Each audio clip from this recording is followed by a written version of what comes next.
It's very dangerous putting them together. Congratulations and welcome to the Hall of Fame. It's the Mike and Dane Hall of Fame podcast with your host and stand-up comedian Mike and the diligent die-hard detective for details and continuity, Dane. Now let's get on with the show. All right, welcome back. We are doing a very special podcast today. It's one we've been kicking around for a while. It's best movie sequels and worst movie sequels. So obviously we get to talk about a lot of films here, which is always fun. And to make sure it covers the full scope of our list, here's the basic rules we have. So Dane's going to explain that. Okay, so first of all, no remakes. Right. All right. Ghostbusters 2016 does not count as a sequel. Even though you loved it. No straight-to-home video. Right. So Starship Troopers 1, and then you have Starship Troopers 2. Starship Troopers 2 does not count because it was straight to video. And no Aladdin 5 Jafar gets glasses. It has to. We are only doing a list of the second movie in the series. Right. So Batman and Robin, we can't talk about because that's the fourth one. And like Thor Ragnarok's incredible, but that's the third movie, and Thor: The Dark World, which really isn't that bad. People think it's horrible. The Dark World is okay. Ragnarok's very good, but it doesn't count because that's the third movie. Yep. Right. Now this has to be a huge either jump or drop in quality from the original. Right. So there's going to be movies on our we'll do honorable mentions, which I don't put on certain ones I didn't put on my list of best because the first one was still so good. Right. And then obviously we're doing a list of movies we have seen. Right. Which is basically a way of saying Godfather Part 2 is not on this. I've seen The Godfather Part 1, I think in college. I tried to get Dane to watch some classic stuff. We watched Scarface, but there's no Scarface 2. And if there is, I'm sure it's horrible. Right. So yes, The Godfather 2 I hear is a great sequel, but I've never seen it. Yeah, The Godfather 1 is very good, and The Godfather 2 is... I'm not going to describe the plot. People know what it is. If not, go on Wikipedia. I heard it's very good. And that the third one is terrible. All right, so we're going to start with the worst, just to get that out of the way. So we are going to start with our honorable mentions for the worst movies. We're not going to describe the plot and everything, but we're just going to get them out there. So, for the worst, what we agreed on was Mortal Kombat Annihilation. Now, as a little backdrop, we were going to say, well, Mortal Kombat 2 is so bad. And then we were like, how good is the first one? It's such a guilty pleasure of mine. Yeah, I know it's not a good movie. The first one, I mean. Yeah, I saw the original in theater, and I really, really liked it. But I'm sure it's okay. It's not like it was this epic, tremendously good movie. When I got my black belt, when I was 16, my parents got me as a gift. I asked for it, the Mortal Kombat on DVD. That whole final battle, test your might. My favorite part is Liu Kang versus Reptile. Yeah, but anyway, that's that one. Yeah. Blues Brothers 2000. Now you've seen that? I have seen that, and it is awful. I've heard it's awful. I reached out to a friend and said best and worst sequel, and for worst, he said Blues Brothers 2000. To get out of, I can't remember who was even after them, but they were in some diner.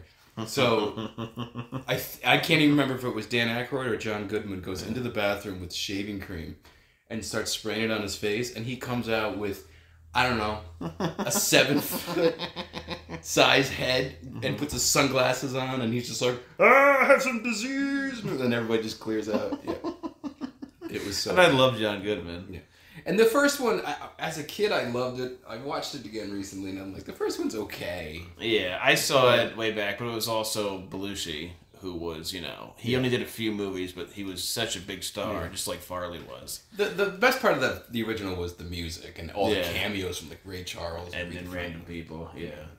And then our last honorable mention for worst is Speed 2, which you wrote down as Speed 2, not Speed 2 Cruise Control, which of course didn't star Tom Cruise, which is total BS. Yeah. Well, not Tom. Because it's called Cruise Control. Yes, it didn't star Keanu Reeves either. The only star returning was Sandra Bullock. Yeah. So. And the first half of that movie was so boring. They're on a boat or something? They're on a cruise ship, and they're like an ex-cruise employee takes over the ship. And yeah, it was terrible. All right, so on to the top 5. All right. So we're doing... So number 1 on the list is going to be the worst. Okay, so start and Dane and I have slightly different lists. So we're talking about our common ones, but we're first going to talk about the ones that are different. So number 5 for me is The Human Centipede Part 2. Now, don't turn it off yet. Dane looked at me and said, "Really?" Because the first one was so good. Like, so just to be fair, I'm a really weird person. And like certain horror movies, horror movies tend to be usually bad. But this movie had so much dark comedy and so much kind of gore stuff there's so much weird, twisted humor in the movie that I just thought it was great. I watched it with like myself and the person I was hanging out with and like a group of people, and then I showed it to a lot of people, and a lot of people thought it was like so just engaging. That's the first one.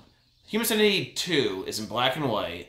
It is so morbid. It's basically like, let's take out all the lighthearted comedy parts of it and make it the darkest, most disgusting. I couldn't get through it the first time. It's that dark. It's that vile and just horrible. Now, when you say you couldn't get through it the first time, does that mean for the second time, did you just continue from where you left off? Or did you watch the whole first time? No, I think I started where I left off like 6 months later. And it's not like the story doesn't make sense or this and that or the acting. It's just so gory for the sense of being just gross out like filmmaking. Now, I've never seen the second one. Yeah, I made you watch the first one, I'm sure, tied up or something. No, I mean, the first one was okay. It was just... It's kind of just something I don't need to see again. I think I saw it 7 times, the first one. And as my friend Mike said, it was a high point in filmmaking. And I mean, even South Park did a parody of the first one. So, it got that far. So, move on to... Go ahead. My number 5 is Batman Returns. Mm-hmm. It's just so... The only way that Tim Burton agreed to come back to do a second one was to do a Tim Burton film. Right. And it's just so strange and weird. I mean, we've talked about this before in another podcast. The fact that Selena Kyle literally turns into a cat. Because she falls out of a 5-6-story building. 20. It's a skyscraper. And then cats just chew on her fingers and scratch up her face. Yeah. How many times I've been scratched? I'm not a cat yet. Yeah, right. And then she's just dead first. She's dead and she's a cat. And then there's penguins in the city and they raise a human baby. Yeah. Who's feeding him? Yeah. I mean, the whole thing is just so like I love Christopher Walken, but his character is so weird. Yeah. He plays Max Schreck, which was also the name of the actor who played Nosferatu in like a 1,000-year-old movie. Yeah. I want to show Bruce Wayne about this new power source for Gotham. We're going to talk about that in the second half of the movie? No! Yeah. And Bruce Wayne is not in the movie. At all. That's why he wouldn't come back, and why... Partly. And why Keaton also loves the Nolan ones, because Batman's the main character. Yeah. It's not like, here's the Catwoman story, here's the Penguin story, and Batman just shows up later. Yeah. I mean... There's so much just dark, weird Tim Burton stuff in it, too. Which totally pissed off McDonald's, was it? They put out a toy line as if it's some kid's movie. I remember seeing it and being like, this is the worst. And anyone who complains about Forever, and especially Batman and Robin, you can thank Batman Returns because they're like, you can't make a Batman movie this dark and promote it with McDonald's. Yeah, no, absolutely. So, obviously, we agree on this one. So that's definitely on my list as well. I don't know. People always just go to Batman and Robin. Yeah, it's really corny and silly, but at least that's what it was going for. Yeah. This is just so dark and so weird, and the guy says to Penguin, he makes some joke about the Penguin. He's like eating like a fish head, like a dead fish head or something, and then the guy makes fun of him, and Penguin goes, at least my nose isn't gushing with blood. And he goes, what? And then he bites the guy in the nose, and he's just bleeding all over the place. And Batman kills how many people in the first, half hour? He burns the one guy alive. Yeah. Then he straps a bomb to the one guy, throws him down a pit. And smiles at him. Yeah. Explodes. And then there's that whole hokey scene where the Penguin has a device on the bottom of the Batmobile, and he can control it. Yeah, and he's riding from his arcade version of it. Yeah. It's so terrible. bad. And don't forget that horrific ending where Selena Kyle, Catwoman, is singing 3, 4. What is Yeah, the was it 3, 4? It's like 6, all cats, 7, all good cats go to heaven. 8, 9, something. This movie. 8, 9 still alive, something like that. I don't know. It doesn't 4, matter. 5 still alive. 6, 7 cats go to heaven. Blah blah blah. Yeah. And then Max Shrek goes, Bruce Wayne, what are you doing? Dressed up as Batman. Meanwhile, he has the black eye makeup on. Yeah. And then he pulls his mask off, and he has no eye makeup on. Yeah. So. Which was a great part of the new The Batman. I was just gonna say where the Batman. he takes his mask off and you can see the black makeup. Or Pattinson, yeah. Well, he probably had eye makeup on before he even auditioned for that role. What do you got next? We'll do year number 4. Number 4 is Wonder Woman 1984. Wonder Woman 1 is really good. Best The DC. DCEU was kind of just like, some parts of this movie is good, some part of it is bad. But she really kills it in her solo movie, so much so that Marvel's like, who are we going to make a female solo film about? Let's do Black Widow 10 years too late, Yeah. you know. The first one is very, very good. And then the second one has so many weird plot devices. So bad. Like, she misses Chris Pine's character, so they just make this guy into Chris Pine, just some generic guy. Well, what's weird is she wishes that... Well, what's weird is everyone in the movie, and then at one point the bad guy, the villain, I can't even remember, it's Lord, I think is his last name. Let's go with that. Maxwell Lord, I think is his Maxwell name. Lord. They have to say it out loud. She just happens to be holding the stone and just thinks, I wish whatever Pine's name is in the movie. Yeah. And he comes back. Yeah. Not only that, he possesses another man's body. Right. And then we see Chris Pine, but the entire time she sees somebody else. Then we have no idea, does this man have a family? Does he have kids? And he goes off on an adventure with her, risking the life of this man that he's possessing. Right. Then she sleeps with him, loses the body of some other guy. Pretty sure that's called rape. But I don't know. It was so strange. And then the first half of the movie, there's no Wonder Woman. It's just her walking around. Yeah. Like that. And then the villain, played by Kristen Wiig, who's usually very good. Like, the final scene where they're fighting is either it's half too dark and half horrible CGI. Well, I feel like that they made it dark so you couldn't see how bad the CGI was. And then we get 5-minute scenes of her flying around like she's Iron Man.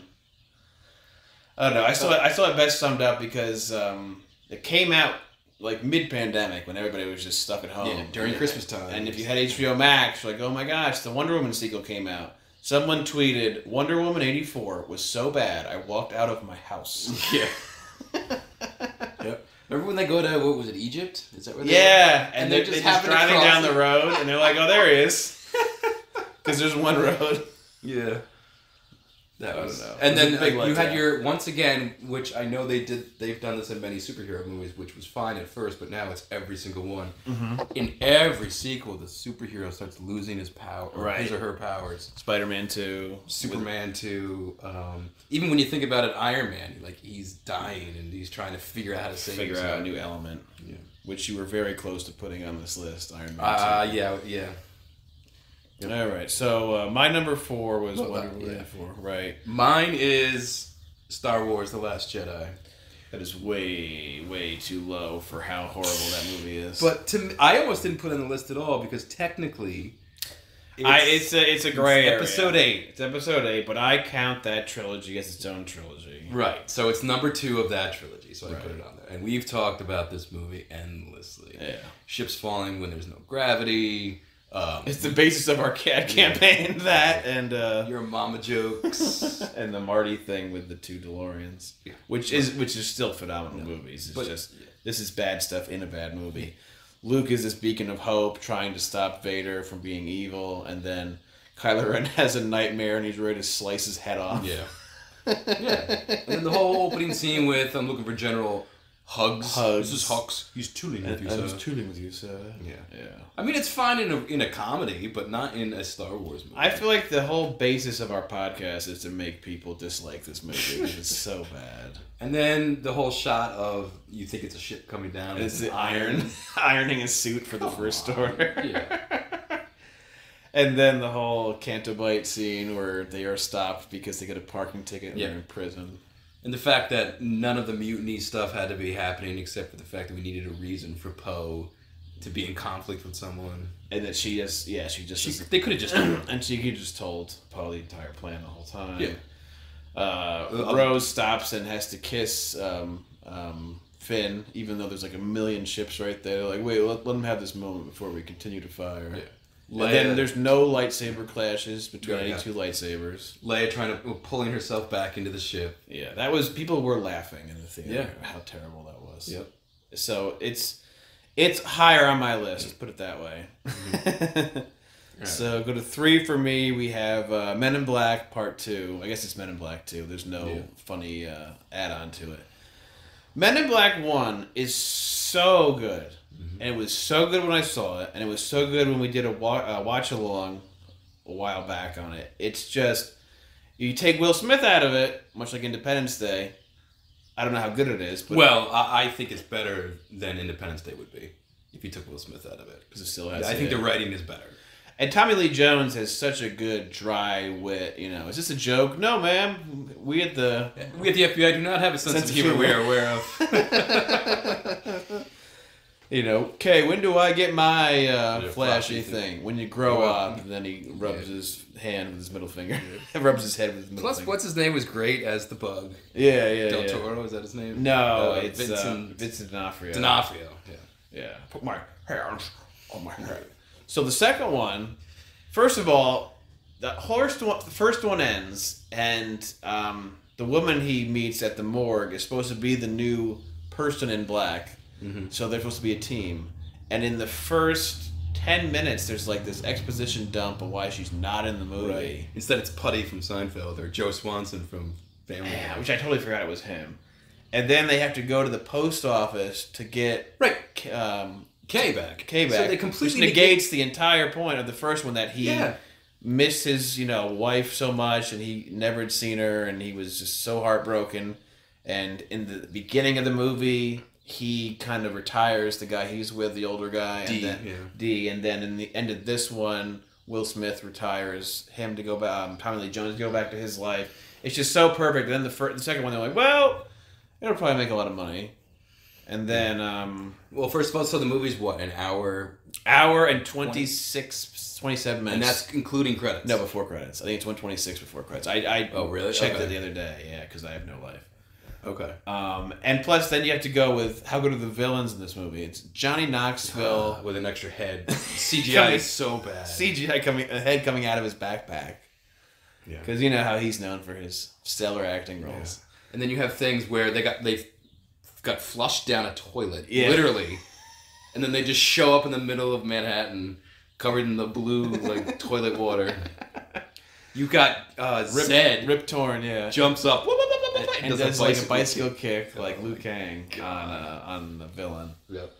That movie is just. And then there's another shot where the alien's a Bolchinian. So Tommy Lee Jones floats up in the air like the Matrix and kicks him in the face. Yeah. Oh my god. It's so bad. Yep. So horrible. So what are we on now? We're on my number 3, which was Wonder Woman 84. All right. So my number 3 was Men in Black. Yep. So your number 2. My number 2 was Batman Returns, which is obvious. I will add though that my opinion of Batman, the original with Michael Keaton, is much higher than Dane's, which makes more sense that I would hate Batman Returns more. Mm.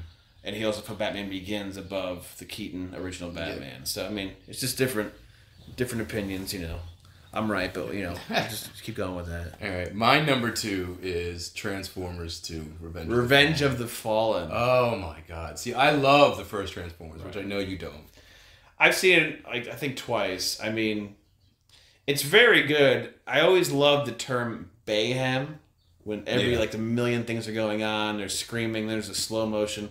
Like Family Guy did it best when they did a fake Michael Bay movie where it's this whole Peter Griffin's great at throwing kegs, so he has to throw kegs at a machine, and then 600 shots, and it's like the American flag, and then it's like someone sweating. And But Transformers 2 is so bad. I mean, first of all, it's racist. Blatantly racist. Oh my god, those two. I can't even remember what their names were, but those two Transformers that at the beginning they form into one car. It's like Mud Flap. And... Yeah.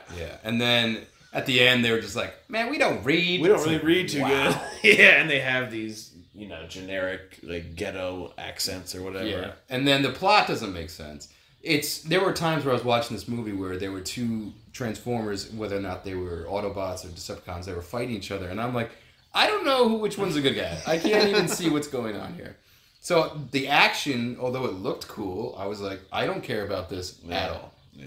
The one good scene, they had a cool opening sequence at the beginning, and then there was a great scene where Optimus dies, where he fights like 3 Decepticons and he ends up dying. That was a cool scene. Other than that, I mean, what was it? Oh, at the end when all those construction Decepticons form that giant thing, and then you have, again, what's his name? Who's the actor who's underneath him? Shia? No. I know. John Turturro. Thank you. And he's like, I'm directly under the enemy scrotum. Because there's 2 wrecking balls that are just banging into each other. I'm like, this is such... Now, in its defense, I will say this. This was done... The studio insisted on a sequel being made in a certain amount of time, and it was during the writer's strike. So they wrote half the movie, and then Michael Bay came in and just tried to finish this thing. Patched it together. Yeah. But it's really bad. And then all you had, Shia spends the entire movie just screaming, Optimus! And stuttering. Yeah. No. Then you've got the one Decepticon who transforms into a hot college student. Oh, you can turn into people now? Come on. Yeah. And the only reason that they had that in there was to cause tension between him and Megan Fox's character, whatever her name was. All right. You feel better? You done with that one? Yeah. Let's never talk about that movie again. No. My number 1 is Last Jedi. Yeah. We already beat that one to death. And my number 1 is Men in Black 2. Right. Yeah. So pretty easy. All right, then let's go to the cream of the crop. Honorable mentions. Why don't you go ahead? Those. So honorable mentions. Again, some of these movies may even be better than the movies that I have on my list. It's just because I like the first one so much that, it's not a huge jump. Your first 2 are very big examples. Yes, Back to the Future 2 is great. I personally like it better than the second one, or better than the first one. I know a lot of people like the original the best. I like the second one, I think. But it's like a 10, and the first one's like a 9.9. Yeah. This one is also probably controversial. The Dark Knight. Yeah, we argued over this. Yeah. I like Batman Begins so much. Yeah. You look at Batman Begins the way I look at Keaton's first Batman. Yeah. That's just how we are because I'm so much older than you. Yeah. So The Dark Knight is actually better than even my number 3 on this on my best list. Right. So, Bad Boys 2. Right. Love Bad Boys 2, but I also really like the first one. Right. Austin Powers, I like better. Yeah, Spy Who Shagged Me. Spy Who Shagged Me, but Elizabeth Hurley's no slouch either in the first one. Well, the entire first movie is no. I like the first one. That's why I couldn't put it on my. Austin Powers 2 has one of the best scenes ever, where he's in his car and Basil pops up, and he goes, "How was your honeymoon, Austin?" Turns out Vanessa was a fembot, and Basil says, which makes no sense, "Sadly, we knew all along." Yeah. And he looks right at the screen and he's like, "What?" And then we have Star Trek Into Darkness, which is amazing, but the first one's amazing. It's really good too. So that's kind of our description of all the movies in the honorable mentions. Yeah. All right, so I will start with my number 5. I have Captain America 2, The Winter Soldier. Captain America 1 is okay. I saw it in theaters. It's funny because that character didn't really become amazing until Winter Soldier. Yep. He has a pretty good origin movie. Not as good as Iron Man 1, obviously. Well, a lot of the action in the original is a montage.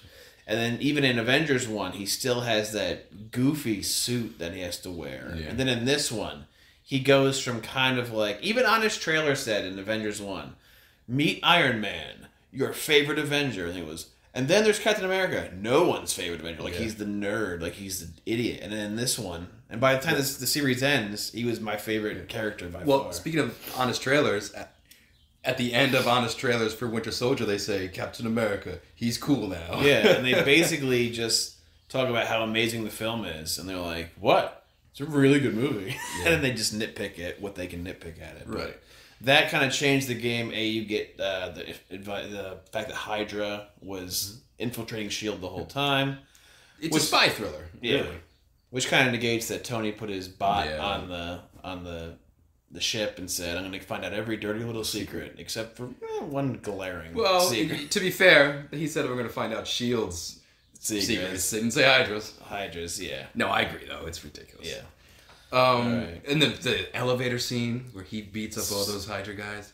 And then when they revisited that in Endgame, you're just sitting there like you're just a kid eating candy bar after candy bar after candy bar, and he gets in the elevator, and you're like, "Oh, this is gonna be good." Yeah. And just the whole fact that he knows he's about to be ambushed, and he says to them, "Before we get started, does anyone want to get out?" And then he just owns like 10 guys, and he owns half of them with his arm glued to the wall from that electric claw or whatever that was. Yeah. And even the end was great. That introduced Falcon. Right. And he's flying around the whole time, and he's jumping from carrier to carrier. Scarlett Johansson's amazing in that.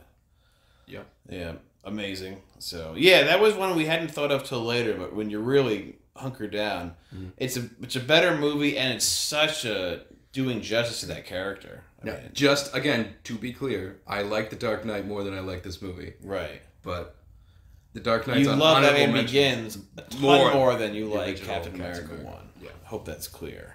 All right, so go to 5 for you. 5 for me is Aliens. Alien 1 was okay, but this really, Cameron took over for right, that, yeah. And they added multiple aliens. Right. They added a bit more story. Paul Reiser's in it, and he essentially gets Sigourney Weaver is like, this is actually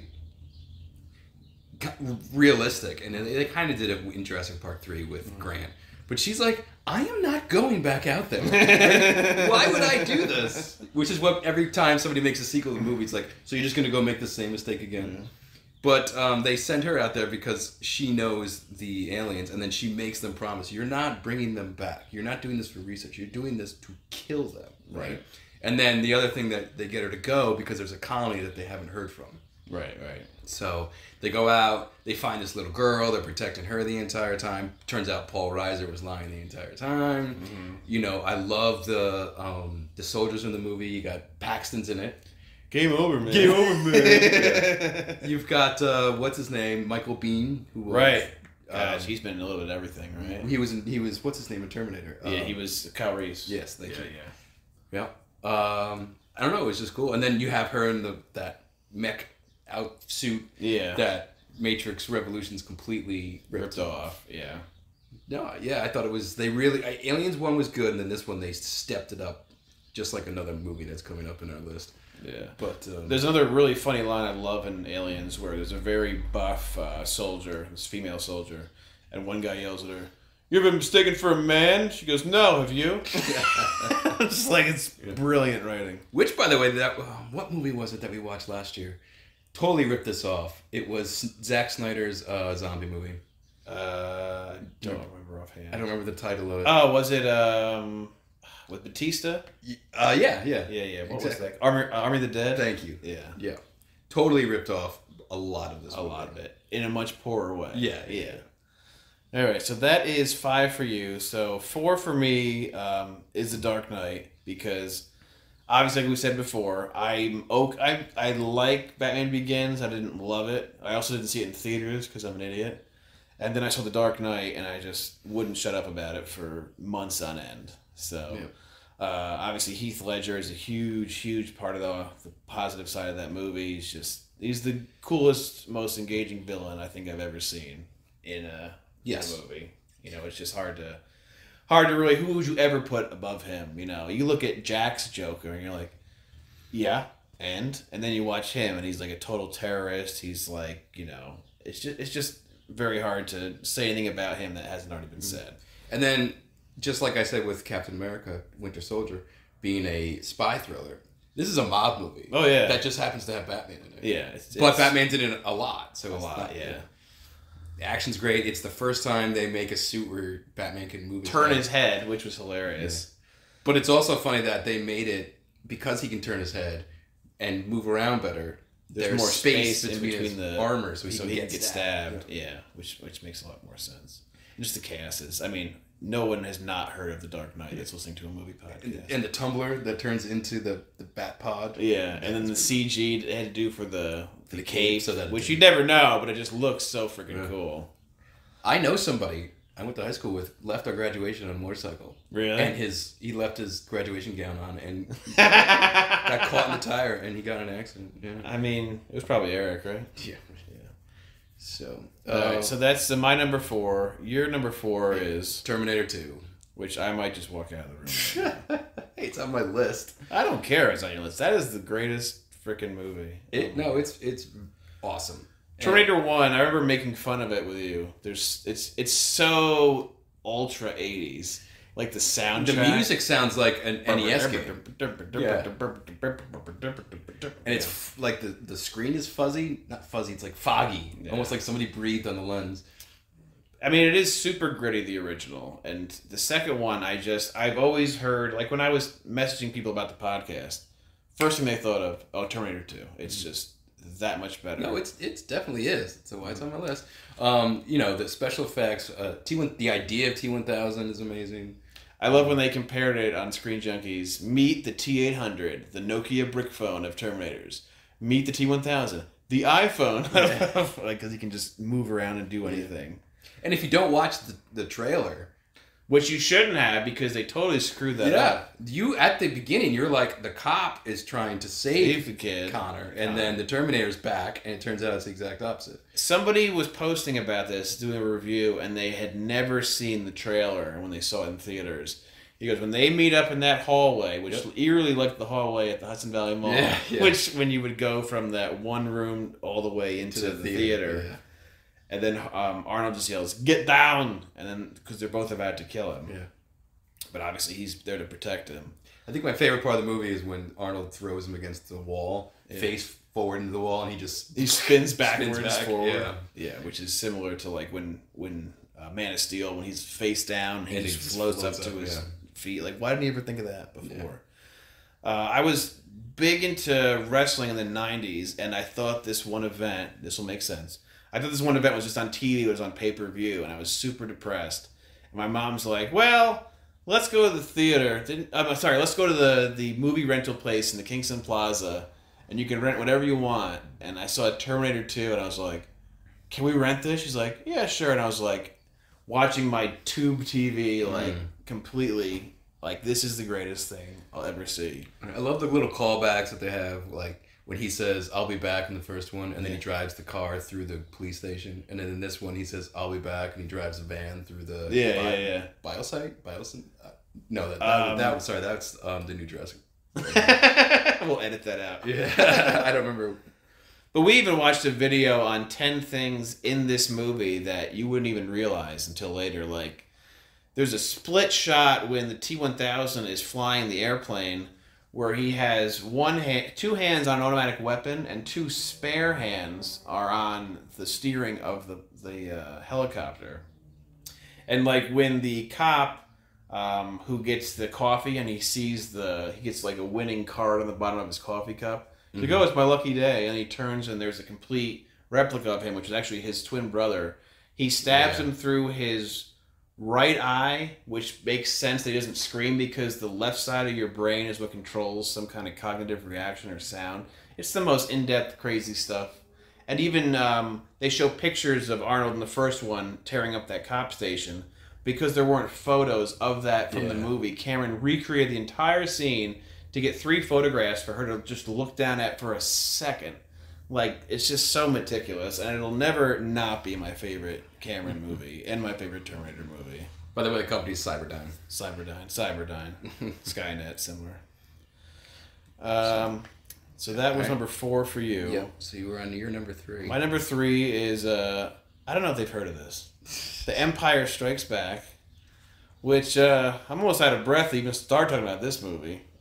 Which we don't really have to talk about anyway because we've covered Star Wars so in depth. Mm-hmm.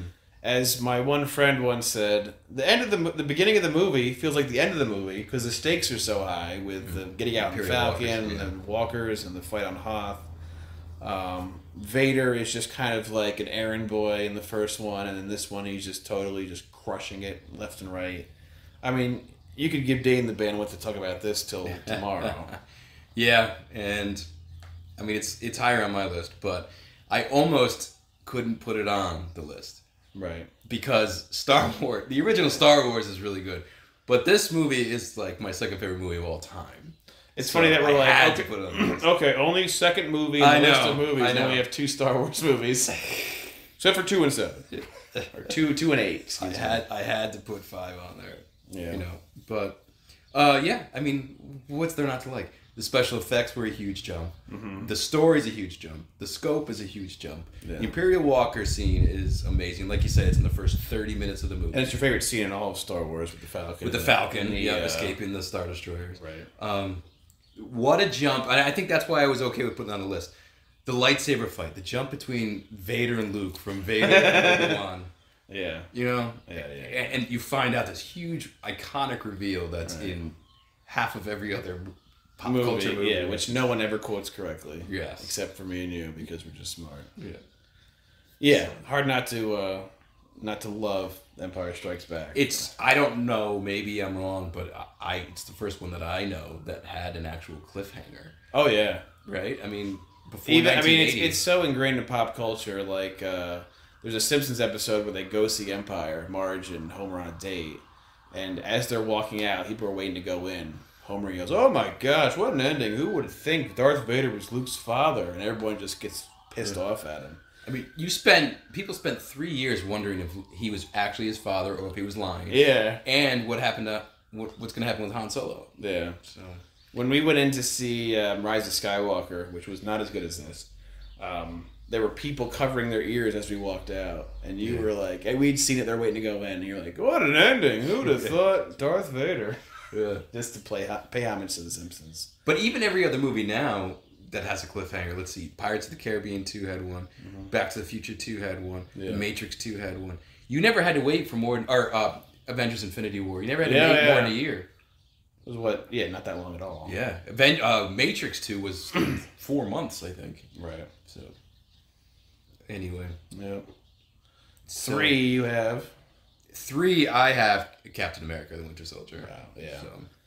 Yeah, it's very, very, very, very good. So, 2 for me, I have Top Gun Maverick, which if you haven't been living on this earth for the last 3 months, I will not shut up about. So good. I mean, I saw the first one maybe twice. I like it. I don't love it, obviously. The second one I've watched.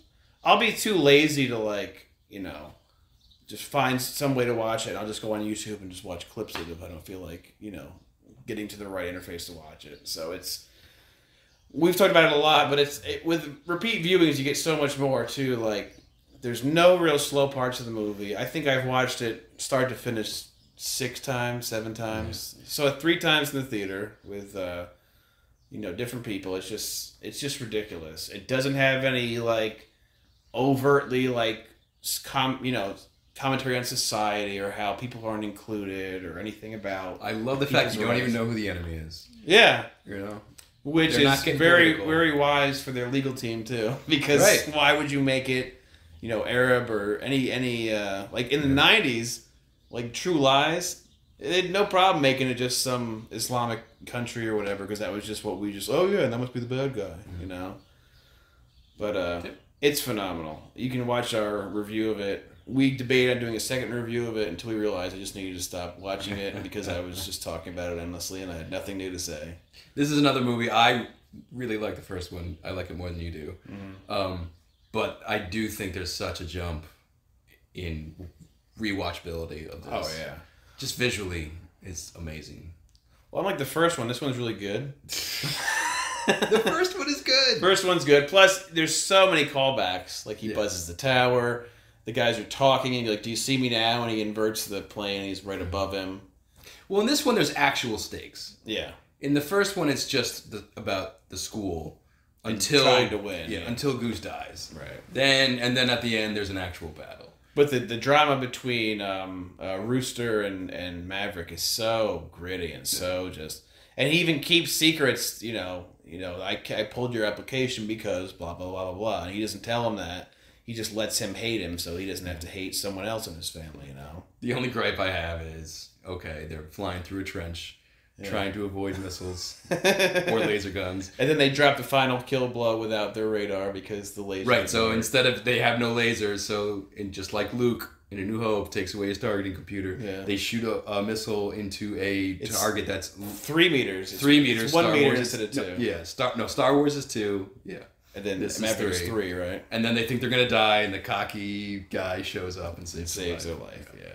Well, I mean, he was in the battle. Oh, no. Oh, yeah. Neither one was. Yeah. And then, wow, I did not pick up on that because I'm an idiot. The cockiest guy who is not even in it shows up and saves their life. Wow.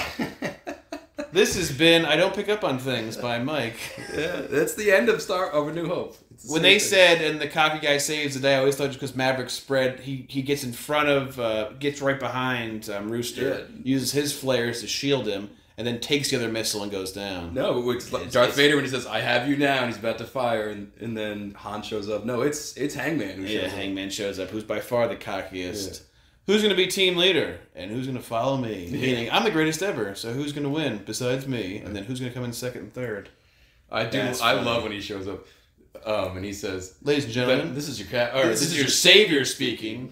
Make sure your tray back, your tray tables are up, and seats are back." And then Rooster just starts laughing, and then they repeat the line, "Hey, Hangman, you look good. I am good, Rooster. I'm very good." Yeah. So I kind of like that movie. Well, my number 2 is Empire. The Empire Strikes Back. Right, and then my number 1 is Terminator 2. And my number 1 is Maverick. So, hard to argue with those. Because we did argue about them for a while. And those were the easy ones to pick. Like, there's so many movies that are considered horrible sequels, but I'm sorry. I'm 40. I haven't seen The Highlander Part 2. Yeah. There's a lot of stuff mixed in and like that. But I think it's a big list to tackle, but I think, if you're looking for a great sequel, it's really hard to go wrong with those. And also the caveat that, like, all 3 Back to the Futures are phenomenal. People think the third one's not that great. The third one's really good. The third one's like a 90 out of 100, and the first 2 were like 99, 98. It's very hard to argue that all 3 aren't just spectacular.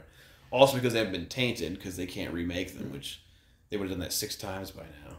And the reason we made separate lists is because we actually were arguing about this. not we were arguing, just like disputing back and forth. I do not agree with that. Yeah, whatever. Like, I love Revenge of the Fallen. It's so good. Yeah, right. I've never seen it. I just heard it's bad. But when you hear yourself describing it, I'm like, yeah, that part. When that happens.